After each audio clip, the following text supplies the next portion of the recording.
Well, welcome viewers, Dr. JWA. Thanks for coming into Australia. Third world decline. When repairing, replacing.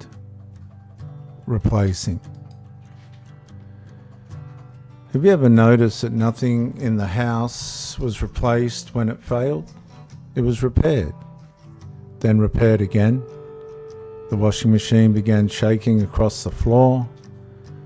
The brick held one corner steady. The refrigerator seal stopped closing properly. The folded tea towel filled the gap. The car window would not wind down. Nobody opened it anymore. The lawnmower needs 3 pulls, then 6. Then someone held the choke while someone else pulled. The children's school shoes separated at the sole. Glue bought them another month. The couch sank deeper on one side. The cushion hid that. The cracked phone screen stayed cracked. The leaking tap kept dripping. The heater made a noise nobody wanted to investigate. Nobody called these things broken.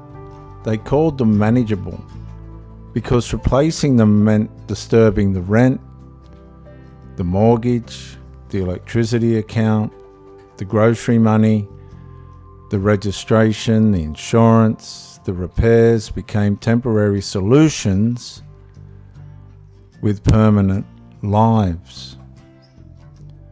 Every object carried a quiet warning. Do not fail completely, not this week, not before payday, not before the next bill.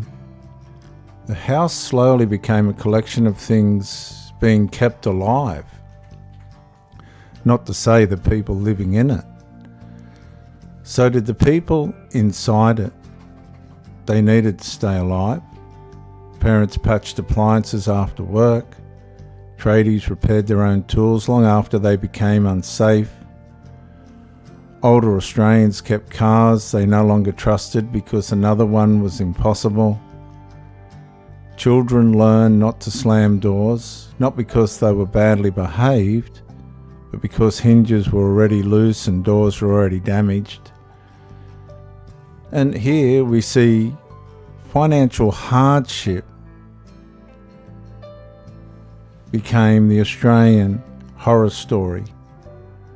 It wasn't that the home was empty. It was that it was filled with things that could never quite be allowed to die. And eventually the family understood. They were not maintaining a lifestyle. They were preventing collapse. They were preventing collapse one repair at a time.